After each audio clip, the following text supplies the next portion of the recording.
मेरा दिल ऐसा नहीं है। अच्छा, रोना भी आपको इसी वजह से आया था? आपके आंसू भी इसी वजह से झलके थे कि आपकी दोस्त गिरफ्तार हुई हैं? मेरे बिल्कुल, मेरा क्या, क्योंकि 5 साल मेरे साथ रही हैं। आप किसी के साथ रहते हो, आपको मतलब ट्रस्ट होते हो, और आपका जब 5-6 साल एक छोटा अर्सा नहीं है, जब आप चड्डी फ्रेंड होते हो, एक जगह खाते हो, पीते हो, उठते हो, बैठते हो, और किसी पे इतना ट्रस्ट करते हो, और ये सारा आपकी मतलब आप इमोशनली एक दूसरे के साथ अटैच होते हो, और फिर वो बंदा उठ के आपके साथ करे इस तरह का, कोई गैर भी नहीं था, मेरे अपने मतलब करीबी दोस्त ने मेरे साथ ऐसा किया। तो मेरे लिए सबसे ज्यादा बात आई कि मैं किसी स्टेज पे माफ कर दूंगी संदल को, क्या ऐसी कोई बात आई?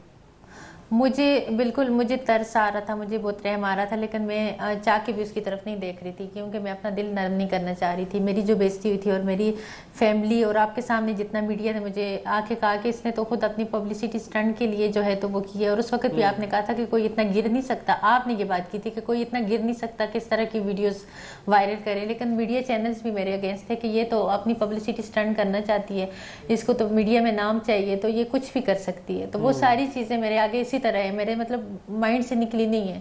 तो अगर ये सारी चीज़ें आज अदालत में प्रूव न होती, तो मैं तो पूरे मीडिया के सामने, पूरी दुनिया के सामने गद्दी थी। लोगों के तो जहन में यही बात होती कि हरीम ने ऐसा कुछ खुद की है, तभी ये जो है तो वो कर रही है। अच्छा, लेकिन हरीम एक दूसरा पहलू है, देखिए ये आपकी वीडियोस का लीक होना मैंने तब भी कंडेम किया, आज भी करता हूँ, हर औरत के लिए करूँगा, सिर्फ आपके लिए नहीं, हर औरत की एक, इनफैक्ट आपको याद होगा आमिर लियाकत की वीडियो लीक हुई थी, मैंने उसको भी कहा था कि जितनी औरत की इज्जत है उतनी मर्द की भी इज्जत होती है, कोई अपने आप को इस हालत में देखना नहीं चाहता। अच्छा, लेकिन अब आप जब धमकी देते हो किसी और को कि जब मैं तुम्हारी वीडियो लीक कर दूंगी, मौलाना को आपने कहा कि तुम्हारा भी बड़ा कुछ है, फैजुल हसन चौहान को भी आपने कहा कि मेरे पास कुछ है आपके पास, तो फिर आप जब ऐसे किसी और को धमकी देते हो तो वो भी तो यही सोचता होगा ना जो आज आप सोच रहे हो। मैंने आपको पिछली दफ़ा भी कहा था कि अगर उनके मामले में देखें, जो फैजुल हसन चौहान की बात थी, जितनी भी थी, मैं मुफ्ती कवि से लेके जितने भी थे, मैंने हमेशा आके इन चीज़ों को आपके मतलब बहुत उससे बताया, और मैं उस पर कोई शर्मसार नहीं हूँ। मैंने कोई झूठ बयानी अपने से नहीं की, या कोई भी ऐसी बात नहीं की जिसका मैं एविडेंस ना दे सकूँ। और मैंने बाकायदा कहा है कि उनकी नज़र में अगर मैं गलत हूँ, क्योंकि पहले वो भी मुझे डिस्कस करते हैं, लेकिन मेरे पास सॉलिड प्रूफ होते हैं, मैं प्रूफ के बेयाब पे बात करती हूँ, मैं उन पर एलिगेशन तो पहली बातें नहीं लगाती। मेरे पास कुछ होता है तो मैं बात करती हूँ, अदरवाइज मैं बात ही नहीं करती। और मेरे पास जब कुछ होता है तो मैं आके आपके उसमें शो में प्रूव भी करती हूँ, जैसे मैंने मुफ्ती कवि का किया था और आपने देखा था, और आपके शो में वो बंदा बैठा हुआ था, और यहाँ पे शर्मसार होने के बजाय वो फिर भी आगे से बोल रहा था।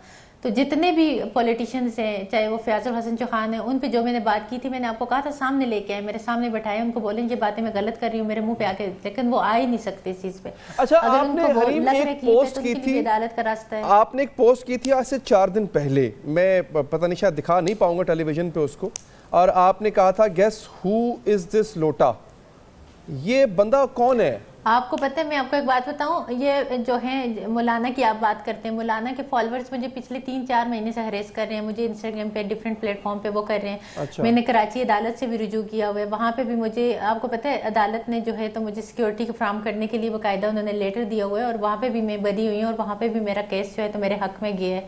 जितने भी पॉलिटिशियंस हैं जिन्होंने मुझे हरेस किया था, बारी बारी सब पे आते हैं, मैं आज आपको कुछ नहीं कहता, मैं सिर्फ आपसे पूछूंगा कि आप ना हकीकत बताएं, ये मौलाना पे आपने एक इल्जाम लगाया, ये क्या है? आपने किसी ख्वाजा सलाह की बात की और थाईलैंड की बात आपने की थी, ये क्या है? जरा इसका कोई सबूत है आपके पास? इसकी बैकग्राउंड कहानी क्या है? ये मैंने देखिए, मैंने बिल्कुल बात की थी, और ये मेरी बिल्कुल वीडियो है, इस चीज़ से मैं कभी भी इनकार नहीं करूँगी।